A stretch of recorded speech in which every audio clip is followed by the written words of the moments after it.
नमस्कार मित्रांनो, मी संदीप शिंदे. महाराष्ट्र यूट्यूब चॅनलमध्ये आपलं सगळ्यांचं स्वागत आहे. गेल्या 7-8 वर्षापासून नरेंद्र मोदी यांचं सरकार आल्यानंतर भारतात कांद्याचा बफर स्टॉक करण्याची एक नवीन पद्धत नरेंद्र मोदी यांनी सुरू केली आणि ही पद्धत मुळात शेतकऱ्यांच्या मुळावर होती. आम्ही गेल्या बरेच वर्षापासून हे शेतकऱ्यांना सांगत होतो की नाफेड आणि NCCFला कांदा देऊ नका, कांदा विक्री करू नका. त्याच्यातून शेतकऱ्यांचंच नुकसान होतं. नाफेडला कांदा विक्री म्हणजे आपल्या घरात साप पाळण्यासारखं आहे. नुसता साप पाळणे नाही तर त्या सापाला दूध सुद्धा पाळण्यासारखं आहे. तर असं हे नाफेड आणि NCCF जे काही करतं ना, ते शेतकऱ्यांच्या विरोधातली कृती असती आणि ती कशी असती ती आपण वारंवार शेतकऱ्यांना समजून सांगितलं होतं. त्याचाच एक भाग म्हणून आता ह्या वर्षी म्हणजे 2026चा आता जो कांद्याचा सीझन चालू आहे विक्रीचा, याच्यात ह्या सरकारला, नरेंद्र मोदी सरकारला नाफेड NCCFच्या माध्यमातून 2 लाख टन कांद्याचा बफर स्टॉक करायचा आहे. परंतु आम्ही जे काही शेतकऱ्यांना प्रबोधन केलं, राज्य कांदा उत्पादक संघटना असेल किंवा वैयक्तिक पातळीवर समजा माझ्यासारखे शेतकरी असतील किंवा अन्य कोणी असेल, यांनी शेतकऱ्यांचं प्रबोधन केलं. शेतकऱ्यांना ह्या गोष्टी समजावून सांगितल्या की नाफेडला आणि NCCFला कांदा विकू नका. तर त्याचं ह्या वर्षी ती गोष्ट फलद्रूप झालेली आहे असं म्हणता येईल. तर ह्या वर्षी सरकारला नाफेडच्या माध्यमातून 2 लाख टन कांदा साठवायचा होता आणि तो येणाऱ्या काळात म्हणजे सप्टेंबर, ऑक्टोबर, नोव्हेंबर ह्या महिन्यात ज्यावेळेस कांद्याचे भाव वाढतात त्यावेळेस तो बाजारात आणून कांद्याचे भाव पाडण्यासाठी त्या बफर स्टॉकचा वापर करायचा असतो. तर आता शेतकऱ्यांना मुळात ह्या गोष्टी माहीत नसतात, परंतु नाफेड आणि NCCF ह्या मुळात शेतकऱ्यांसाठी बनवलेल्या गोष्टी आहे. परंतु बफर स्टॉक हा नाफेडच्या माध्यमातून केला जातो, परंतु त्याचा पैसा कुठून आणला जातो तर हा ग्राहक संरक्षण मंत्रालय नावाचं एक मंत्रालय आपल्याकडे केंद्र सरकारकडे. तर ह्या मंत्रालयाकडून हा निधी उभा केला जातो. पैसे कोणाचे आहेत? ग्राहक संरक्षण मंत्रालयाचे. खरेदी कोण करतं? नाफेड आणि NCCF. खरेदी कोणाकडून करतं? शेतकऱ्यांकडून. ते मुळात म्हणजे उत्पादन खर्चावर आधारित भावावर करतात का? तर नाही करीत. कसं करतात? जो काही बाजार मार्केट चालू असेल त्याच्याप्रमाणे भाव खरेदी करतात. तसं पाहिलं तर आज कांद्याला 20 रुपये प्रति किलो उत्पादन खर्च आहे. म्हणजे आता जे काही मार्केटमध्ये बाजार भाव चालू आहे 2000 पर्यंत, हे भाव काही खूप भाव नाही आहेत. हे फक्त आता कांद्याचा फक्त आपल्याला उत्पादन खर्च निघू शकतो इतकेच पैसे. म्हणजे काही मूर्ख शेतकरी असतात आपल्यात, त्यांना असं वाटतंय की हे खूप भाव आहे, खूप चांगलं झालंय आणि हे भाव म्हणजे लय भाव आहे असं. तर त्या मूर्ख शेतकऱ्यांना मला सांगायचे, आजच्या घडीला कांद्याला 3000 रुपये प्रति क्विंटल भाव पाहिजे, त्यावेळेस तुम्हाला ते कांदे परवडू शकतात. हे जे भाव आहे आज 2000, हे फक्त उत्पादन खर्च निघणारेच भाव आहे. आणि हे उत्पादन खर्च 2000 रुपये हे मी नाही सांगत, माझ्या खिशातली गोष्ट नाही. सरकारच्या संस्था सांगतात का कांद्याचा आजच्या घडीला म्हणजे 2026चा उत्पादन खर्च हा 20 रुपये प्रति किलो, म्हणजे एका क्विंटलला 2000 रुपये खर्च येतो कांदे पिकवायला. मग आपल्या तो खर्च निघून आपल्याला वर पैसे मिळाले पाहिजे ना. तर ते पैसे होतात 3000 पेक्षा जास्त सरासरी भाव जर शेतकऱ्यांना मिळत असेल तरच तो योग्य भाव आहे.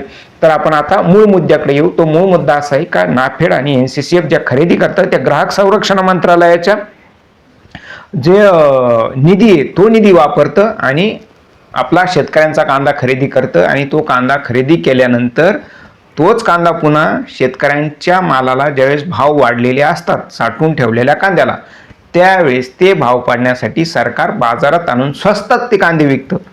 आता ग्राहक संरक्षण मंत्रालयाला पैसा कोणाचा आहे? आपला. आपण टॅक्स भरतो. आपल्या देशात टॅक्सचे 2 प्रकार आहे मुळात, एक डायरेक्ट टॅक्स आणि एक इनडायरेक्ट टॅक्स. आपल्याकडं देशात डायरेक्ट टॅक्स भरणारे लोक फक्त 8-9% आहेत. जे बॉम्बामध्येच असतात ना, मध्यमवर्गीय तथाकथित आणि मोठे श्रीमंत लोक वगैरे जे काय असतील ते छाती पिटून सांगतात का आम्ही टॅक्स भरतो. आणि इतर जे लोक आहे जे इनडायरेक्ट टॅक्स भरीत असतात, म्हणजे इन्कम टॅक्स भरीत नाही पण टॅक्स भरीत असतात. तुम्ही बिस्किटचा पुडा घेतला, तुम्ही ब्रश घेतला, तुम्ही टूथपेस्ट घेतली, तुम्ही सायकल घेतली, गाडी घेतली, तुम्ही काहीही घेतलं, तुम्ही ट्रॅक्टर घेतला, तुम्ही एखादं औषध फवारणीसाठी आणलं, तुम्ही गाडीत पेट्रोल टाकलं, डिझेल टाकलं, ते सुद्धा इनडायरेक्ट टॅक्स असतो आणि तो टॅक्स आपण भरतो. असं काही समजायचं नाही की आपण टॅक्स भरत नाही. आपल्याच पैशातून ह्या टॅक्समधून जे पैसे गोळा होतात ते पैसे आपला भाव पाडण्यासाठी हे सरकार वापरतं. वास्तविक NCCF नाफेड ह्या शेतकऱ्यांसाठी संस्था आहे, परंतु त्या ग्राहक संरक्षण मंत्रालयाच्या माध्यमातून त्यांचा निधी वापरून आपल्या शेतकऱ्यांचं मुंडकं मोडण्याचं काम करीत असतात. आणि ह्या वर्षी ही त्यांची जी काही स्ट्रॅटेजी आहे, मागच्या 7-8 वर्षापासून नरेंद्र मोदी यांची शेतकऱ्यांच्या अन्नात माती कालवण्याचं जे काही त्यांचं धोरण आहे ते मातीत गेलेलं आहे. आणि ते कसं गेलेलं आहे तर ते मी तुम्हाला सांगणार आहे. हा व्हिडिओ त्याच्यासाठी बनवलेला आहे, शेतकऱ्यांचं अभिनंदन करण्यासाठी. तर आता इथून पुढच्या दरवर्षी हे लक्षात ठेवा शेतकऱ्यांनी, सरकार काय आपल्याला बाजारापेक्षा वेगळा भाव देत नाही. नाफेड NCCF कांद्याची खरेदी करताना तर तो बाजारात जो भाव आहे ना त्याच्या आसपास भाव देतं आणि आपल्याकडून चांगला कांदा खरेदी करतं, 1 नंबर क्वालिटीचा दर्जेदार कांदा खरेदी करता. आणि बाजार कोणता देतं, जे मार्केटमध्ये भाव असतात तोच भाव देतं. वास्तविक सरकारने उत्पादन खर्चावर आधारित भाव दिला पाहिजे, तो काही देत नाही.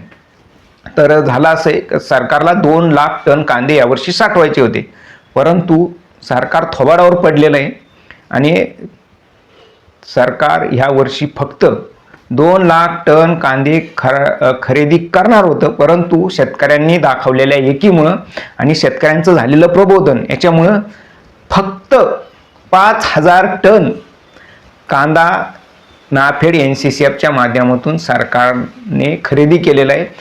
सरकार खरेदी करायला तयार आहे, पण शेतकरीच त्यांना विकायला तयार नाही आहे, अशी एकूण परिस्थिती निर्माण झालेली. शेतकऱ्यांना आता हे माहीत झालेलं आहे का नाफेडला कांदा विकणं म्हणजे आपल्याच पायावर धोंडा पाडून घेणं आहे. तर फक्त 5% कांदा खरेदी केलेला आहे सरकारने किंवा शेतकऱ्यांनी त्यांना विकलेला आहे. आता जे कोणी विकलेला आहे ते शेतकरी विरोधी आहे, देशद्रोही लोक आहेत, जे नाफेड आणि NCCFला कांदा खरेदी करतात. त्यांचा म्हणजे त्यांच्याबद्दल असं म्हटलं पाहिजे, तर देशद्रोही योग्य शब्द आहे त्यांच्यासाठी, याच्यापेक्षा बस झाला. आता तसं तर शिव्या दिल्या पाहिजे त्यांना. सरकारला एक कांदा फेकून नव्हता मारायला पाहिजे खरं तर, पण ठीक आहे. आता फक्त सरकारकडं 5%च माल आहे आणि येणाऱ्या काळात जर कांद्याचे भाव स्थिर राहिले आहे असे राहिले किंवा याच्यात वाढ झाली तर ते शेतकऱ्यांचंच यश आहे. आणि ते वाढल्यानंतर सरकारकडं नाफेडच्या माध्यमातून फुकट शहरातल्या लोकांना विकायला कांदे नसणार आहे, ही मोठी गोष्ट आहे. आणि जर त्यांना स्टॉकच करायचा असेल तर त्यांना बाजार भावापेक्षा जास्त भावात आज मार्केटमधून कांदे खरेदी करावं लागणार आहे, अशी परिस्थिती.